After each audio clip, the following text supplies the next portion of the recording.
तारा डरी सहमी कमरे में एक कोने में बैठी थी। बाहर उसकी माँ की अर्थी पड़ी थी। सब औरतें रो रही थीं, लेकिन वो अपने कमरे से बाहर नहीं निकल रही थी। आंखों से आंसू बह रहे थे। 11 साल की तारा के चेहरे पर इतना डर था कि बताया नहीं जा सकता। समझ नहीं पा रही थी कि क्या करे, क्या ना करे। जब दरवाज़ा अचानक से खुला, अंदर आने वाली नौकरानी कहने लगी कि बेटा, सब आदमी आ चुके हैं, अपनी माँ को आखिरी बार देख लो, फिर दोबारा तुम्हें अपनी माँ की शक्ल देखनी नसीब नहीं होगी। वो नौकरानी भी रोए जा रही थी, लेकिन तारा डर के मारे काँप रही थी। नहीं, मैं सिर हिलाकर कहने लगी, ऐसा नहीं हो सकता, ऐसा नहीं हो सकता, ऐसा नहीं होना चाहिए था। नौकरानी कहने लगी कि भगवान के कामों में कोई भी हस्तक्षेप नहीं कर सकता। उसने डरी सहमी बच्ची का हाथ पकड़ा अपने हाथ और अपने साथ ले गई। सामने उसकी माँ की अर्थी पड़ी थी। सारी औरतें रो रही थीं। वो भी धीरे धीरे चलती अपनी माँ की अर्थी के पास आई और वहीं बैठकर रोने लगी। कहने लगी, माँ, मुझे क्यों छोड़कर जा रही हो, वापस आ जाओ। तारा हिचकियों से रो रही थी। जब लतिका उसके पास आई और उसके सर पर हाथ रखा, उसे उठाकर सीने से लगाया, कहने लगी, मैं हूं ना तुम्हारी माँ, तुम्हें अपने बच्चे की तरह पालूंगी। बस भाग्य का लिखा था, कोई नहीं टाल सकता। सारी औरतें लतिका को देखने लगीं और कहने लगी, बड़ा हौसला है इस औरत का, इसने खुद पर सौतन को बर्दाश्त किया और अब सौतन की बेटी को भी सीने से लगा रही है। हर एक औरत लतिका के बहने वाले आंसुओं को देखकर और तारा से उसके प्यार को देखकर हैरान थी। कोई माँ सौतेली बेटी से भी इतनी मोहब्बत कर सकती है। तारा का बाप और दूसरे लोग अर्थी उठाकर ले गए थे। तारा अपनी सौतेली माँ के गले लगकर खूब रोए जा रही थी। लतिका का भी रोकर बुरा हाल था, आंखें बहुत सूज गई थीं। धीरे धीरे सारी औरतें वापस जा चुकी थीं। सुरेश साहब अपनी प्यारी पत्नी के अंतिम संस्कार के बाद बेहद कमज़ोर थे। तारा को अपनी गोद में बिठाए उसे सीने से लगाए प्यार करने लगे। वो अभी भी डर की हालत में थी, किसी से बात नहीं कर रही थी। बाप के सीने के साथ लगी सिसकियां भर रही थी कि लतिका एक प्लेट में थोड़े से चावल लेकर आई और सुरेश के साहब के सामने बैठकर तारा को अपनी गोद में ले लिया और अपने हाथ से उसे चावल खिलाने की कोशिश की, लेकिन वो रोए जा रही थी। कहने लगी, मुझे भूख नहीं है। लतिका कहने लगी, मेरी बच्चे, मेरी जान, थोड़े से चावल खा लो, तुमने सुबह से कुछ नहीं खाया। ऐसा करोगी तो तुम्हारी माँ को भी चिंता होगी, वहाँ भी उसे चैन नहीं आएगा। बेचारी तुम्हारी हालत देखकर तड़पती रहेगी। तुम क्या चाहती हो, तुम्हारी माँ वहाँ पर रोती तड़पती रहे कि मेरी बच्ची भूखी है? तारा ने हिचकियाँ भरते हुए नहीं में सिर हिलाया था। रोते रोते दाल चावल देखे। सुरेश साहब कहने लगे कि मैं तुम्हारा किन शब्दों में धन्यवाद करूं। वो कहने लगी, क्या हो गया सुरेश, मैंने कभी भी तारा को सौतेली बेटी थोड़ी समझा है।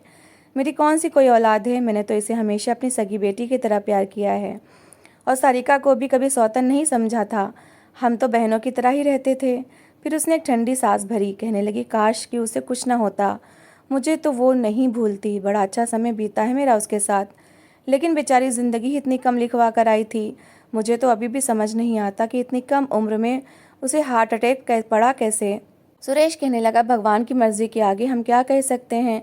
बस बहाना ही बनता है कि फला का एक्सीडेंट हो गया, फला को हार्ट अटैक पड़ गया, सब भगवान के काम हैं। वो कहने लगी, सुरेश साहब, आप कितने दिन में दोबारा अमेरिका के लिए रवाना होंगे? सुरेश अमेरिका से ही आया था, बड़ी मुश्किल से ही कुछ दिन की छुट्टी मिली थी। वो वहाँ पर नौकरी करता था। कहने लगा कि बस कुछ दिन तक चला जाऊँगा, लेकिन इस बार मुझे तारा की चिंता बहुत सताएगी। लतिका कहने लगी, मैं हूँ ना, ये मेरी बच्ची है। ये कहते हुए वो तारा को सीने से लगाकर उसका माथा चूमने लगी। कुछ दिन बाद सुरेश वापस अमेरिका चला गया था। इसके बाद तो तारा ज़्यादातर अपने कमरे में ही बंद रहती थी। लतिका उसे स्कूल जाने के लिए कहती तो वो कहती कि मुझे आगे नहीं पढ़ना। वो कहती, क्यों नहीं पढ़ना? लतिका का असल रंग तो अब बाहर आया था। कहने लगी, तुम्हारा बाप यही समझेगा कि मैंने तुम्हें स्कूल जाने से रोका है। अब ये नखरे बंद करो, स्कूल का यूनिफॉर्म पहन और स्कूल जा, और स्कूल से आते ही बर्तनों का जितना भी ढेर किचन में लगा है, सारे का सारा तुम धोगी। तारा खामोशी से तैयार हुई और स्कूल चली गई। वहाँ भी आंसू बहा रही थी। कुछ दिन पहले की तो बात है, माँ उसे खुद स्कूल का यूनिफॉर्म पहनाकर 2 पोनियाँ बांधकर स्कूल तक छोड़ने जाती थीं। उसके टिफ़िन में तरह तरह की चीज़ें डालती थीं। कहती थीं, तारा बेटा, ये सब तुम्हें खाना है। उसका माथा चूमती थीं। जब तारा स्कूल से आती तो सारिका उसके लिए पहले से खाना तैयार रखती और लतिका भी तारा के घर आते ही उसे प्यार करने लगती। कहती, तुम तो हम दोनों की आंखों का तारा हो। फिर सारिका से कहती कि लाओ खाना मुझे दो, मैं अपनी बच्ची को अपने हाथों से खाना खिलाऊंगी। सारिका खाने की प्लेट लतिका को पकड़ा देती और वो पहले तारा का यूनिफॉर्म बदलवाती और फिर अपने हाथ से छोटे छोटे निवाले बनाकर खिलाती। तारा को तो यही लगता था कि लतिका मुझसे बहुत प्यार करती है, लेकिन सच्चाई तो कुछ और थी और इस सच्चाई ने 11 साल की तारा के अंदर डर पैदा कर दिया था। स्कूल में भी उसका दिमाग पढ़ाई की तरफ नहीं लग सका। नतीजा ये निकला कि आए दिन टीचर से उसे डांट पड़ने लगी। घर आती तो लतिका उसे किचन का रास्ता दिखा देती थी। छोटे छोटे हाथों से वो फिर सारे बर्तन धोती थी और साथ साथ आंसू भी बहाती थी। शुरू शुरू में तो हर दूसरे दिन सुरेश का फ़ोन आता था। जब भी तारा अपने बाप से बात करने लगती तो लतिका उसके सर पर बैठ जाती, कहती कि मेरे सामने बात करो और ख़बरदार जो तुमने कोई भी उल्टी सीधी बात अपने बाप को बताई तो तुम जानती हो ना कि मैं तुम्हारा क्या हाल करूँगी। बेचारी वो कुछ भी नहीं कहती थी। वो पूछता था तुम्हारी बड़ी माँ तुम्हारे साथ कैसे रहती हैं, तुम्हें डांटती तो नहीं। वो कहती नहीं, बहुत प्यार करती हैं। तारा का बाप कहता कोई बात हो तो मुझे बताना। तारा कहती पापा मैं बिल्कुल ठीक हूँ। तारा का अलग कमरा था, कमरे में हर चीज़ मौजूद थी। इसके बावजूद लतिका उसे आंगन में ज़मीन पर पतली सी चादर बिछा कर देती, कहती यहीं सोया कर। वो कहने लगी बड़ी माँ मुझे डर लगता है, रात को कुत्ते भौंकते हैं तो मुझे डर लगता है। लतिका कहने लगी खबरदार जो तुमने ड्रामेबाजी की तो तेरी माँ जिंदा नहीं है जो यहाँ बचाने आएगी। तेरा वो हाल करूँगी कि अपनी शक्ल नहीं पहचानोगी। कुत्ते से डर लगता है। ये कहकर वो अपने कमरे में चली गई और दरवाज़ा बंद कर दिया। उस समय घर में कोई भी नहीं था, या तो लतिका थी या फिर तारा। पूरी रात वो डर के मारे सो नहीं पाई थी। कभी कुत्ते के भौंकने की आवाज़ें आती तो कभी पेड़ों की सरसराहट होती तो वो डर कर बिल्कुल आंखें बंद कर लेती। उसके आंसू अपने आप आंखों से बहने लगते थे। कहाँ उसकी माँ उसे सीने से लगाकर सोती थी, अपने आप से अलग नहीं करती थी, और कहाँ इतने बड़े आंगन में वो अकेली सो रही थी। अभी वो ठीक से सो भी नहीं थी कि उसे लगा कि कोई जैसे दीवार फांद कर अंदर आया हो। उसने ज़रा सी आंखें खोलकर देखा तो सामने एक आदमी काले कपड़े पहने रुमाल से अपना चेहरा छुपाए आंगन में आया था। तो तारा की सांस सीने में ही रुकी थी। वो लेटी लेटी बुरी तरह से काँप रही थी। उस आदमी ने एक नज़र पूरे आंगन में दौड़ाई और फिर सीधा लतिका के कमरे का दरवाज़ा खटखटाने लगा। तारा समझी शायद कोई चोर आ गया है। लतिका ने दरवाज़ा खोला, उस आदमी को देखा तो मुस्कुराने लगी।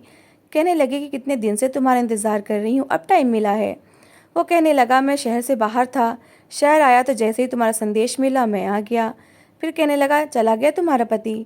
वो कहने लगी हाँ, दफ़ा हो गया। फिर वो तारा की तरफ इशारा करने लगा, कहने लगा इस मुसीबत का क्या करना है, कहो तो इसे भी काट देता हूँ। वो कहने लगी नहीं नहीं, घर के काफ़ी काम कर देती है, रहने दो इसे भी मारना मेरे बाएं हाथ का काम है। अच्छा चलो तुम अंदर आओ। ये कहकर वो उस आदमी को अपने कमरे में ले गई। तारा वहीं लेटी उन दोनों की बातें सुनकर थर थर काँप रही थी। पता नहीं कब डर के मारे रोते रोते उसकी आँख लगी थी। सुबह के सूरज ने जब उसे पसीने से भिगोया तो उसकी आँख खुल गई। देखा तो लतिका का दरवाज़ा खुला हुआ था। वो उठी और छोटे छोटे कदम उठाते हुए उसके कमरे में देखा तो वो सो रही थी। कमरे में उस समय वो अकेली थी। पता नहीं रात को आने वाला आदमी कौन था, लेकिन अब वो कभी कभी दिन में भी आने लगा था। एक बार लतिका कहने लगी तारा शरबत बनाकर अंकल को पिला दो। फिर उस आदमी से कहने लगी कि तुम अभी यहीं बैठो, बहुत गर्मी हो गई है, मैं ज़रा नहा कर आती हूँ। वो कहने लगा कि ठीक है। वो बड़े आराम से लतिका के बेड पर टेक लगाकर बैठा था। तारा ने शरबत बनाया और गिलास में डालकर उस आदमी को पकड़ाने लगी। लतिका उस समय नहाने जा चुकी थी। वो आदमी बड़ी अजीब नज़रों से उस मासूम सी बच्ची को सर से पैर तक देखने लगा। फिर उसके हाथ से शरबत का गिलास लेते हुए उसका हाथ भी पकड़ लिया। कहने लगा इधर आओ मेरे पास। उसने शरबत का गिलास पकड़कर साइड टेबल पर रखा और तारा का हाथ पकड़कर उसे खींचकर अपनी तरफ खींचने की कोशिश करने लगा। बच्ची उससे बहुत घबरा रही थी। वो कहने लगी अंकल मेरा हाथ छोड़ो, मुझे बर्तन धोने हैं। वो कहने लगा धो लेना बर्तन, कमबख्त तू तो बिल्कुल अपनी माँ जैसी हसीन है। ये कहते हुए ज़बरदस्ती उसने तारा को अपनी गोद में बिठा लिया। फिर उसके साथ गलत हरकतें करने लगा। वो बच्ची बुरी तरह से घबरा गई थी। बार बार अपने शरीर से उस आदमी के हाथ को पीछे करने की कोशिश करने लगी, लेकिन वो मुस्कुराए जा रहा था और अपनी घटिया हरकतों से बाज नहीं आ रहा था। यहाँ कौन था जो इस बच्ची के आंसू देखता या उसकी पुकार को सुनता। इसके बाद लतिका ने जब वॉशरूम का दरवाज़ा खोला तो उस आदमी ने तारा को फ़ौरन अपनी गोद से नीचे उतार दिया। वो दौड़कर कमरे से बाहर निकली थी और सीधी अपने कमरे में जाकर दरवाज़ा बंद करके रोने लगी। रोते रोते ना जाने उसे क्या सूझी कि उसने अपनी चप्पल पहनी और घर से बाहर निकल गई। घर के पास ही शमशान घाट था जहाँ उसकी माँ की समाधि बनी हुई थी। वो उस शमशान घाट के अंदर अपनी माँ की समाधि पर जाकर उससे लिपट कर रोने लगी। कहने लगी माँ क्यों मुझे छोड़कर चली गई, मुझे अपने साथ क्यों नहीं लेकर गई। वो बहुत गंदा आदमी है, मेरे साथ गंदी हरकतें करता है, मुझे उस आदमी से डर लगता है। माँ बड़ी माँ मुझे मुझसे सारे घर के काम करवाती हैं। तुम ऐसा करो थोड़ी सी जगह मुझे भी अपनी समाधि में दे दो, मैं तुम्हें बिल्कुल तंग नहीं करूँगी, तुम्हारे साथ चुपचाप बैठी रहूँगी। भगवान के लिए माँ मुझे अपने पास बुला लो, मुझे नहीं रहना यहाँ पर। वो सिसकियों से रोते हुए अपनी माँ से शिकायतें कर रही थी। जब किसी ने उसे पुकारा था, तारा डर सी गई थी। पीछे पलटकर देखा तो एक बूढ़ा आदमी था, धोती कुर्ता पहने खड़ा था। तारा से पूछने लगा कि बेटा कौन हो तुम? वो उस आदमी को देखकर घबरा गई थी, हालांकि वो 65 साल के लगभग था। वो कहने लगी आप कौन हैं? बूढ़ा कहने लगा मैं इस शमशान घाट का चौकीदार हूँ। वो उस वक्त तो तारा को ये तक नहीं पता था कि चौकीदार किसे कहते हैं। तारा कहने लगी वो क्या होता है? वो आदमी मुस्कुराकर इस बच्ची के पास घुटनों के बल बैठ गया। कहने लगा जो समाधि बनाते हैं और मुर्दों को चिता पर लिटाते हैं। तारा कहने लगी मेरी माँ को भी आपने ही चिता पर लिटाया था? वो चौकीदार समझ गया था कि बच्ची अपनी माँ की समाधि पर आई है।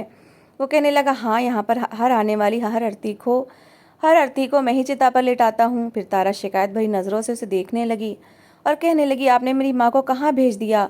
ये कहते हुए वो रोने लगी। कहने लगी मेरी माँ के अलावा मेरा कोई भी अपना नहीं है। आपने क्यों मेरी माँ को मुझसे दूर कर दिया है? वो कहने लगा जब इंसान के अंदर आत्मा नहीं रहती तो वो बेजान हो जाता है और बेजान शरीर के लिए दुनिया में कोई जगह नहीं होती। बेटा सब्र करो, भगवान सब्र करने वालों को ज़रूर सिला देता है। तारा कहने लगी आप भगवान से कहें कि वो मुझे भी मेरी माँ के पास भेज दें।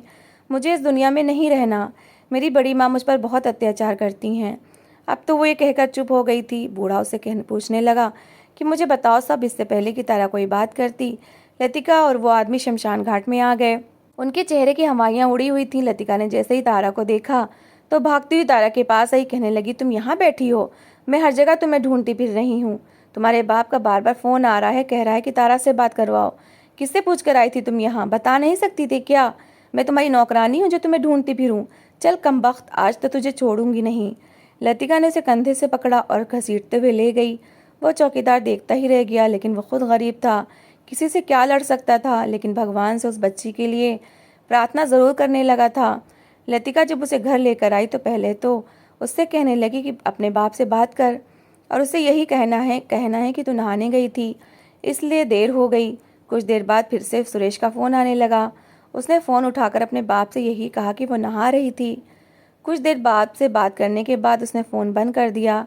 इसके बाद लतिका ने तारा का कान पकड़कर बुरी तरह से मरोड़ कर रख दिया कि वो चिल्लाने लगी। वो कहने लगी कमबख्त, आइंदा मुझसे पूछे बगैर अगर तूने एक कदम भी बाहर निकाला तो तेरी टांगें तोड़कर रख दूंगी। तारा रोए जा रही थी कि जब बाहर का दरवाज़ा खटका। पड़ोसन थी जो खीर लेकर आई थी। उसने जब आवाज़ दी कि खीर ले लो तो लतिका ने जल्दी से तारा को कमरे में भेज दिया और उस आदमी को भी। फिर दरवाज़ा खोला। वो औरत बातें करने लगी। कहने लगी तारा कहाँ है? दिखाई नहीं दे रही। वो कहने लगी कि पढ़ाई में अब उसका दिल नहीं लगता। माँ का बहुत सदमा लिया है, इसलिए मैंने उसके लिए एक ट्यूटर रख दिया है जो उसे पढ़ाने आता है। कमरे में पढ़ रही है। जानबूझकर लतिका ने ये कहा था ताकि आने वाले आदमी पर कोई शक न करे। और वो आदमी तारा के साथ एक बंद कमरे में बंद होकर उसे मुस्कुराकर देखे जा रहा था। तारा एक कोने में जाकर बैठ गई। इस कदर डरी हुई थी कि हद नहीं। कुछ देर बाद ही जब पड़ोसन चली गई तो लतिका कमरे में आई। उस आदमी से कहने लगी अब तुम वापस जाओ और रात को आ जाना। एक रात जब वो आदमी लतिका के कमरे में आया तो तारा आंगन में ही लेटी थी। आज उनके कमरे से लड़ने की आवाज़ें आ रही थीं। तारा चुपके से दरवाजे के बाहर जाकर खड़ी हो गई।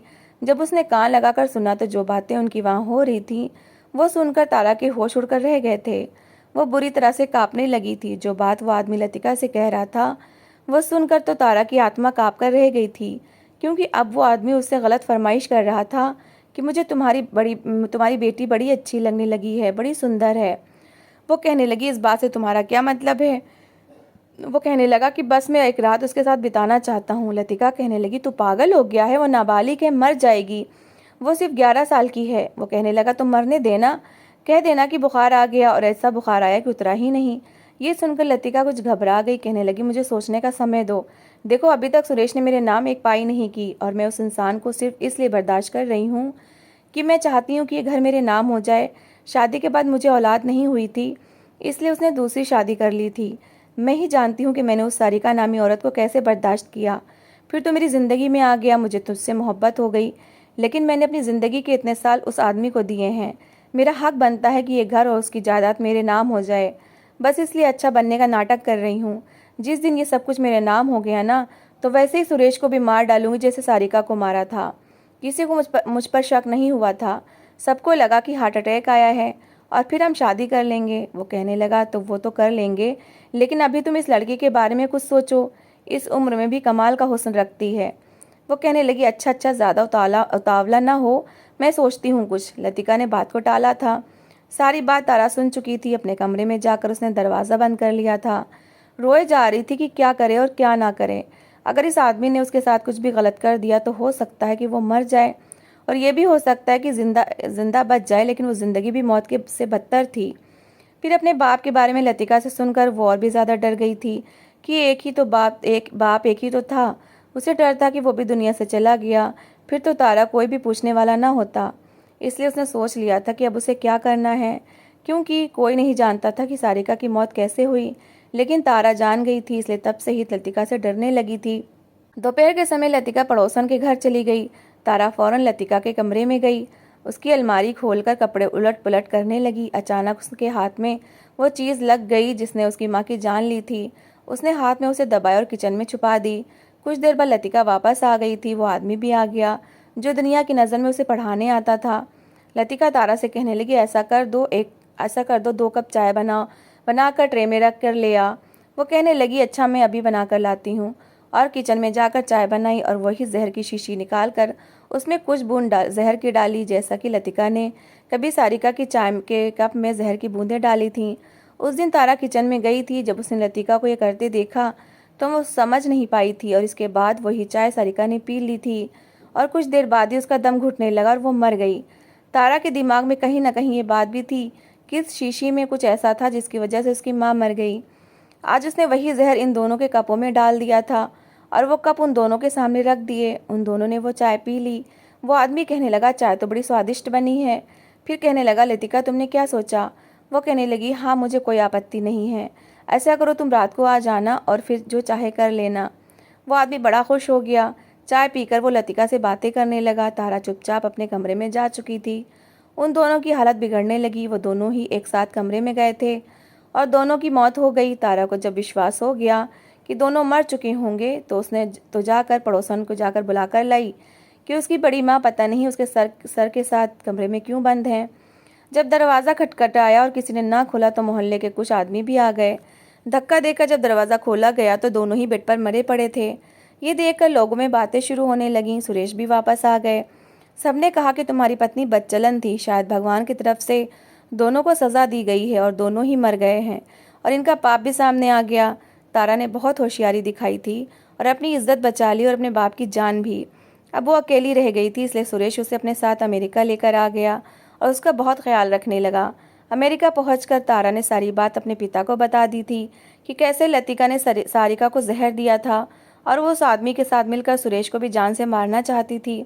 सुरेश अपनी बेटी की बात सुनकर बिल्कुल शॉक्ड हो गया था, मगर वो समझ चुका था कि तारा ने इतना बड़ा कदम क्यों उठाया था। जब बात इज्जत पर आए तो इंसान को कड़े से कड़ा कदम उठा लेना चाहिए, वरना हाथ से निकला हुआ समय कभी वापस नहीं आता। तो दोस्तों, इस कहानी को लेकर आपकी क्या राय है, कमेंट बॉक्स में ज़रूर बताएं। और अगर कहानी अच्छी लगी हो तो प्लीज़ लाइक करें। अगर आपने हमारे चैनल को अभी तक सब्सक्राइब नहीं किया तो ज़रूर कर लीजिए। तो मिलते हैं ऐसी ही एक मोटिवेशनल कहानी के साथ। Thanks for watching.